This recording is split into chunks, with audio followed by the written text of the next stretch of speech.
Parang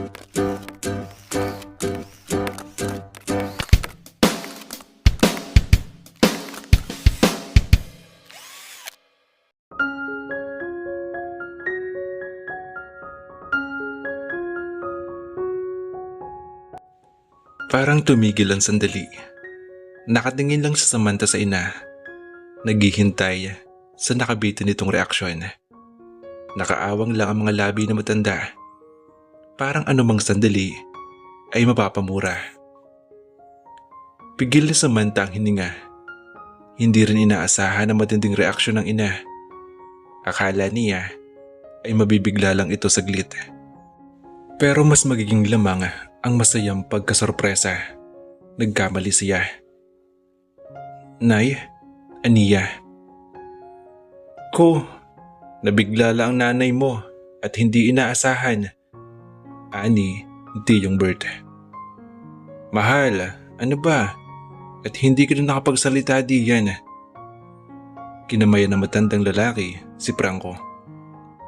Abay, masaya akong ikaw ang napili nitong aming dalaga. Alagaan mo iyan ha. At itong asawa ko'y iyan lang ang nag-iisang inakay. Makakaasa po kayo. Nakangiting balik ni Franco. Ang tanging indikasyon na kinakabahan ay ang pagpapawis ng gilid ng mukha.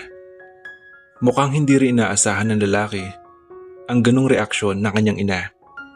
Siguro, noong bata-bata ay sanay ito sa ganong reaksyon. Kahit pa nga bihira siguro mangyari. Pero iba ang Franco noon. Noon, long hair ito, may goatee, palaging nakaitim at parang galit sa mundo. Natural lang noon ang mga magulang na magdalawang isip. Kahit pa nga kung kilala ang pamilya ng lalaki. Kahit ano pa ang bihis nito, ay magiging katanggap-tanggap pa rin. Money talk, of course. Pero ngayong CEO na si Franco, malinis ang gupit ng buhok, gwapo, at decenteng tingnan. Akala ni Samantha ay ito na ang dream na manugang ng mga magulang. Pero hindi pala. Iba nga pala ang kanyang ina. Ang babaeng nagagalit sa regalong imported na duster. Happy birthday po, inay. Nakangiting bati ni Franco, iniabot ang nakabalot na regalo.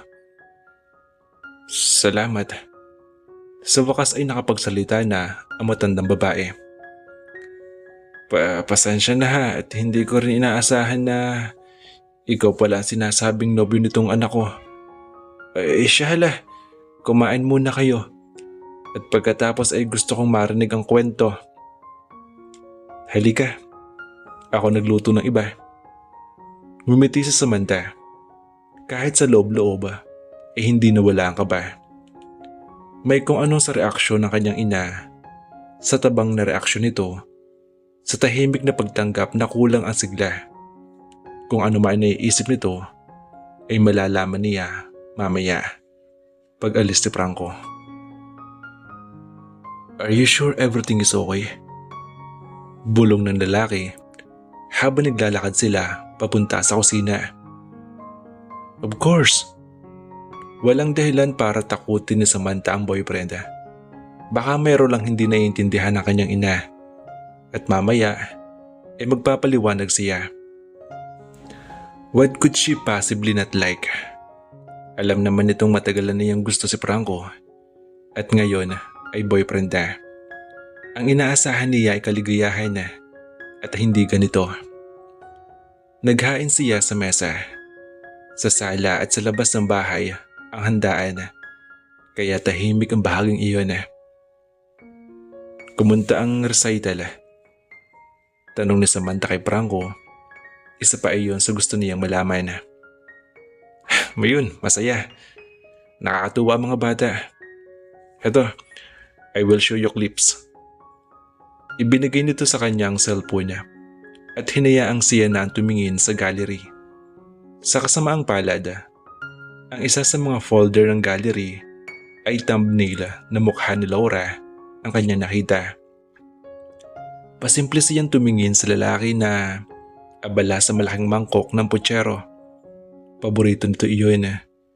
Lalo na ang version ng nanay ni Samantha na ayon kay Franco ay masarap daw. Fantastic to Komento ng lalaki. Itinaas ang bola. Pwede ba?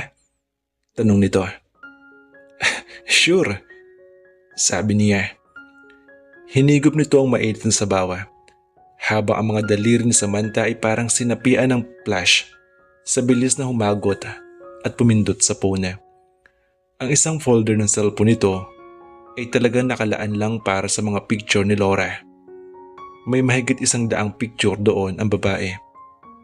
Sukat biglang nag-init ang kanyang ulo at hindi nakatiis. Ano to? Tanong niya. Anong ano ito? Agad na inabot ni Franco ang cellphone. Tiningnan ang ipinapakita niya. Ayan ba? Pinakalaman niya ni Carrie. Siya siguro naglagay niyan diyan. Muling inabot ni Samantha ang phone at tiningnan ng mga picture. 107 photos? Lahat ng ito, si Carrie ang naglagay dito?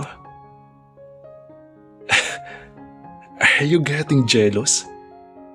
Parang natatawang tanong ng lalaki. Pinindot ang kanyang ilong. Don't be, okay? Listen, inabot nito ang kanyang kamay. Kung gusto kong makasama si Laura, madaling gawin. Kung gusto kong makasama uli kami o magkasama uli kami, wala magiging problema. Pero hindi siya ang girlfriend ko. Ikaw, I think it is as simple as that, okay? It made perfect sense, of course. Nakahinga siya ng maluwang at napahiya rin.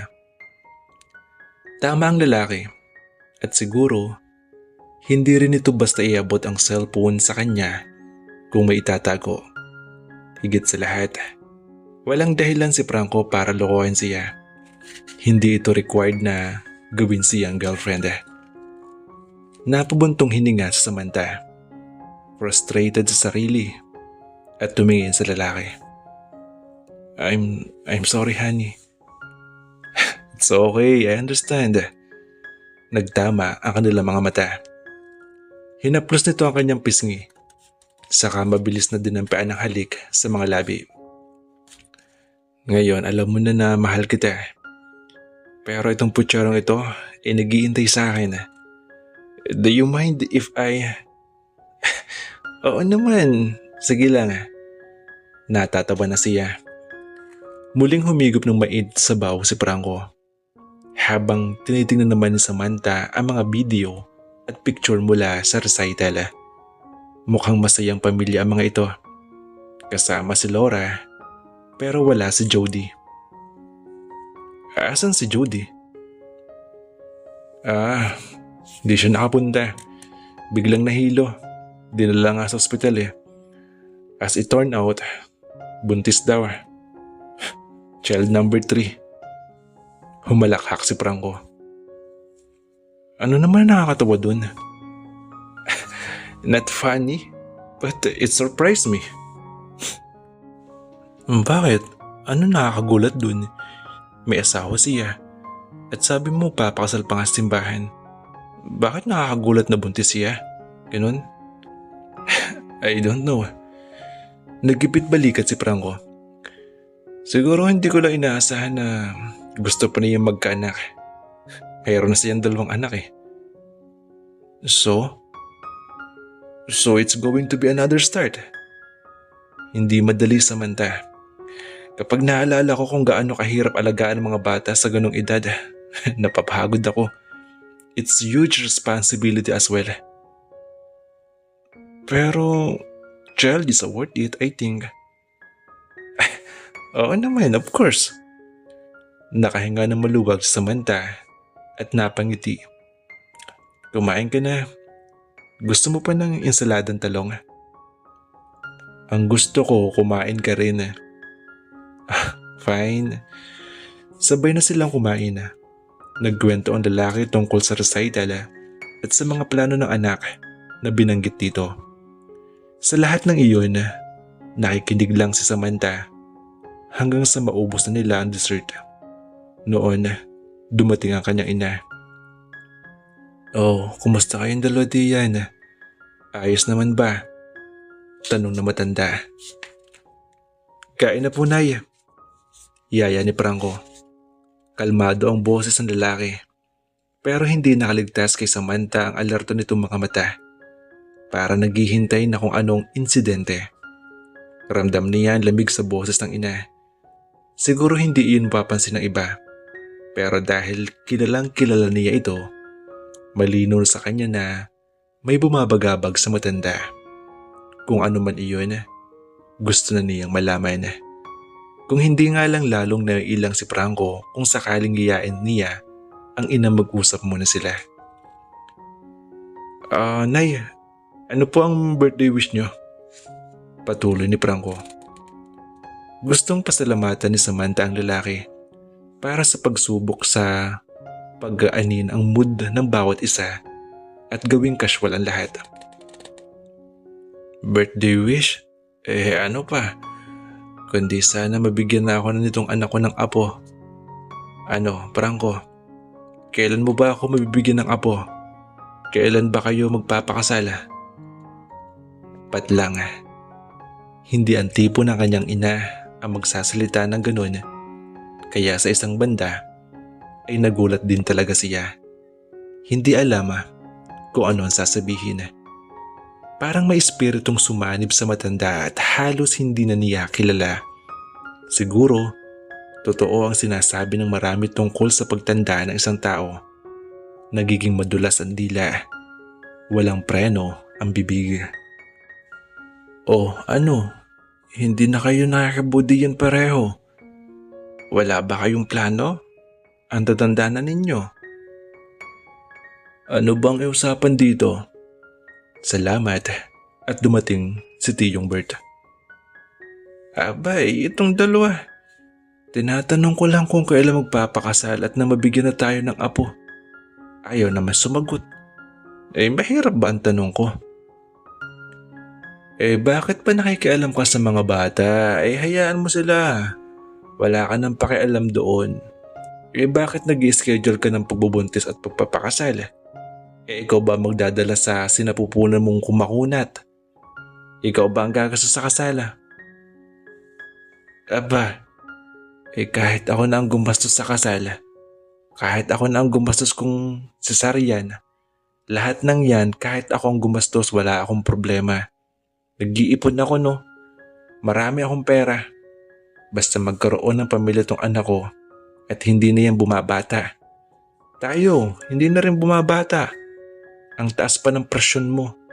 Tapos mataas ang blood sugar ko. Paano kung tayo matigok? Paano na? Itong anak kong ito ay pag-iisa na sa buhay, paano na yon? Kaya mo bang sagutin yon? Nako! Pumalatak ang matandang lalaki. Bakit ganyan ka mag-isip? Nakita mo namang masamang damo ka rin Paano ka mamamatay agad? Diyas king lalaki to. Paano masasabing masamang damo ako Aber? Abay hindi mo nga ibinalik yung sobrang sukli ni Aling Guring nung bumili ka ng isda? Ang 20 pesos binulsa mo. At nang gabi hindi ka makatulog. At hindi mo rin naman maibalik kinabukasan dahil nahihiya ka kamot harap at harapan may mong kinikwenta. Saka nagpapanggap na tama ang sukli Naalala mo na, yung hiya ka sa ginawa mo. Hindi ba't masamang damo ang tawag doon?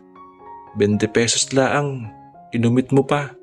Para kang iba kayo naghihirap sa buhay nga Samantalang 10 piso lang yata itinubo nung pobreng matanda sa'yo.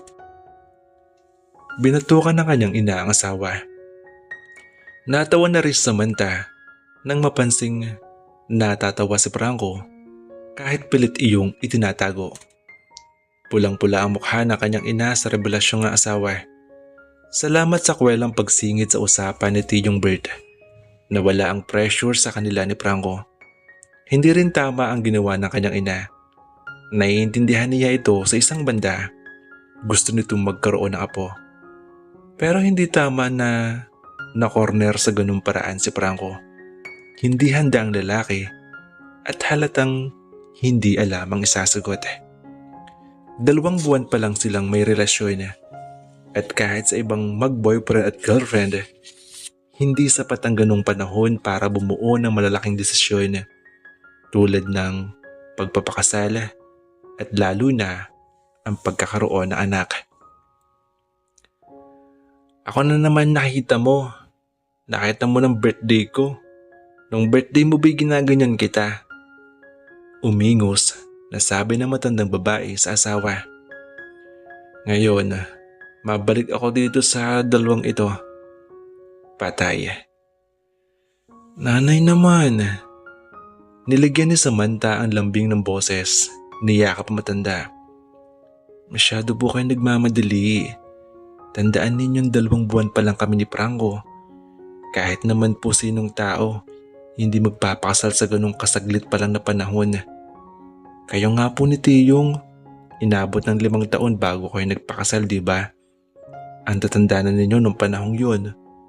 Tapos kaming 2 buwan pa lang, gusto na ninyong lumagay sa tahimik? Nay, konting gustisya naman ho. Tumpa ka diyan, sang-ayon ni Tiyong Bert. Naku, nagkampihan pa kayong 2. Ikaw ha, Samantha, tandaan mo kaming 2 ng tiyong mo, kaya inabot ng 5 taon. Dahil wala na kami parehong balak na magkaroon ng anak, hindi namin naiisip yun. Paano namang maiisip? Singit muli ni Tiyong Bert. Makunat na nga ang matris mo.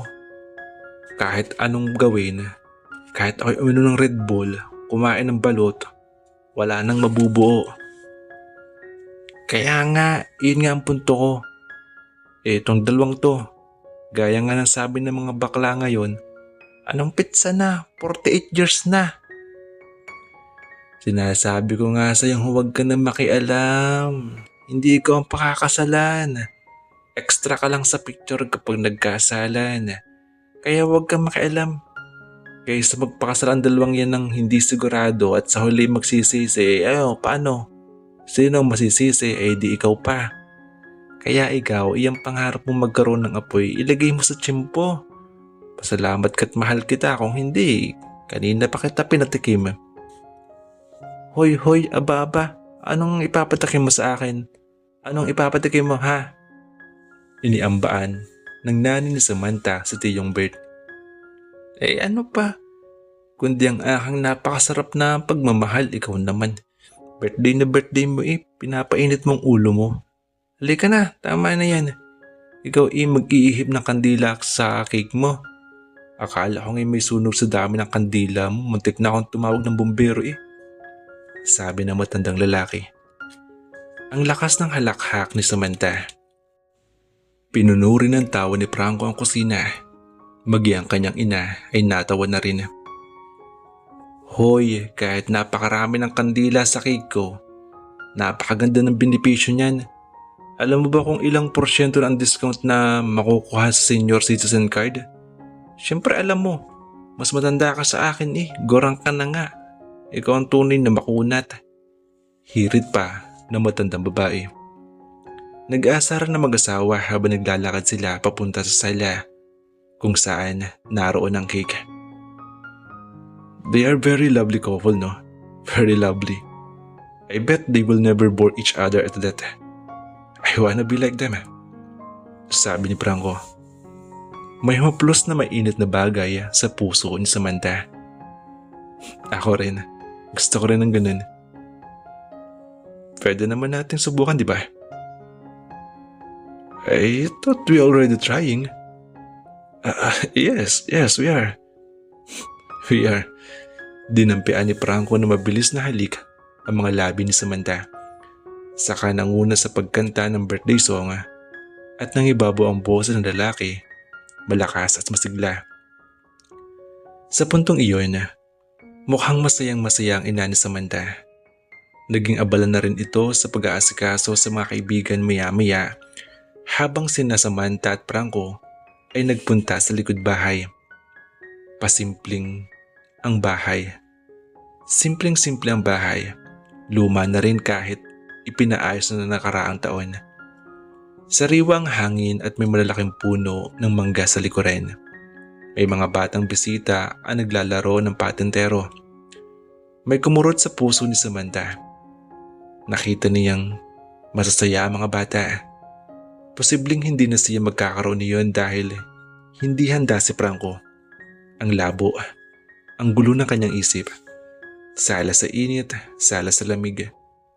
Noon, naisip niyang okay lang. Ngayon naman, parang hindi na niya maintindihan. Ate Samantha, sumali po kayo. Yaya, ni Nicola. Apo ito na kaibigan na kanyang ina. Tumingin sa Samantha kay Franco. Nakangiting tumango ang lalaki. Bakit hindi? Hindi naman mahirap eh. After a big heavy meal, we can play patintero naman. Hinigit siya nito palapit sa mga bata. Nagkaroon ng kampihan. Girls versus boys.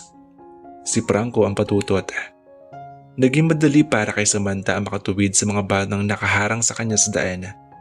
Naging mahirap lang ang lahat pagdating kay Franco na parang naghintay lang ng pagkakataon para maharang siya at pinadaan ibang bata ng walang kahirap-hirap.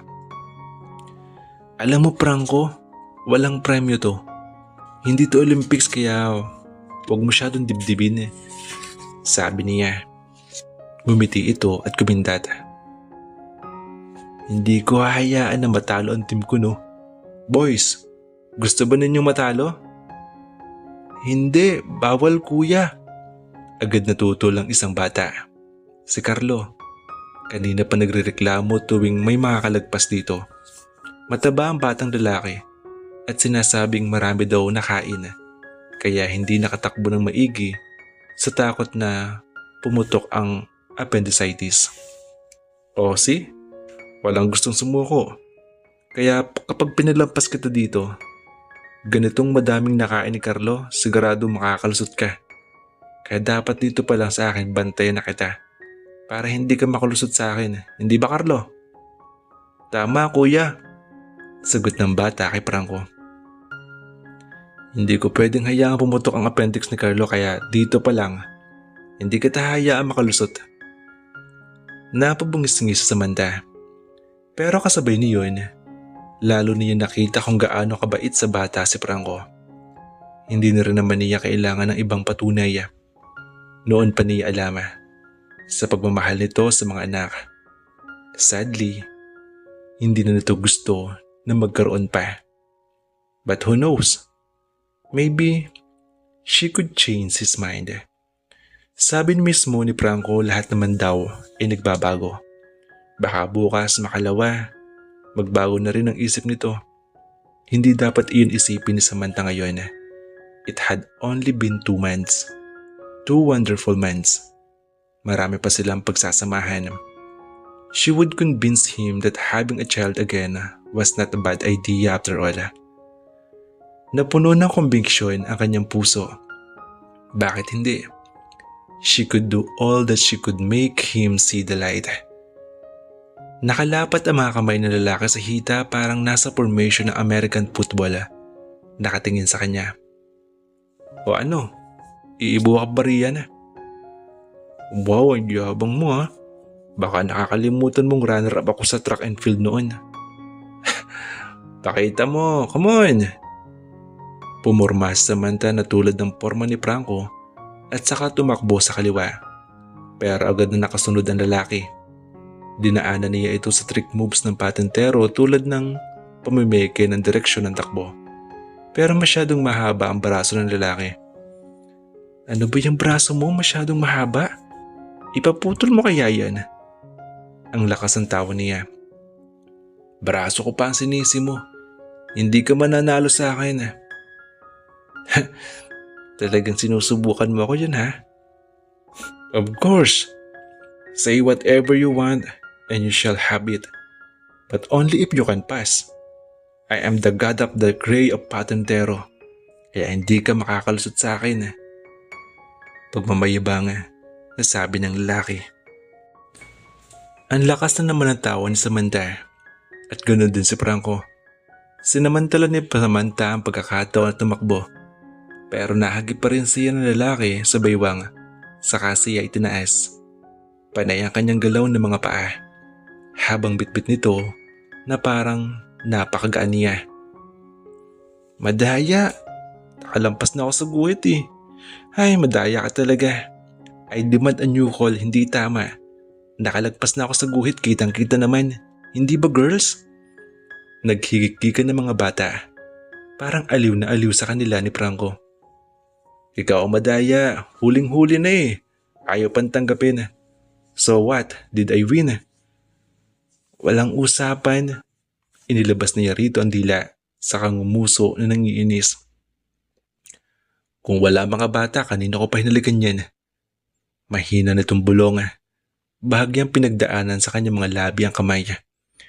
Sukat biglang nag-init ang kanyang mukha. Sabay tingin sa mga bata. Hindi nakikinig ang mga ito at inaayos ang panibagong formation. Sa puntong iyon, tinawag ng isang matandaan lahat. Nakahanda na raw ang ice cream. Nagtakbuhan na ang mga bata papasok ng bahay. Gusto mo ng ice cream? Tanong ni Samantha kay Franco. I can think of something sweeter and a lot more delicious. Can I kiss you? Tumingin siya sa direksyon ng bahay at nang masigurong wala nakasilip ay tumungo. Ikinulong na binata sa mga kamay ang kanyang mukha saka hinalikan sa mga labi. It was a very sweet and gentle kiss, he said. I love you, Samantha. You make me very happy. Para siyang matutunaw. Ngumiti siya at sinagot ito. I love you too. Yes, she would go on loving him. He was worth it.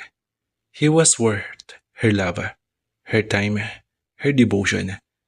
Because in the end, their goal was the same, and that was to be with each other.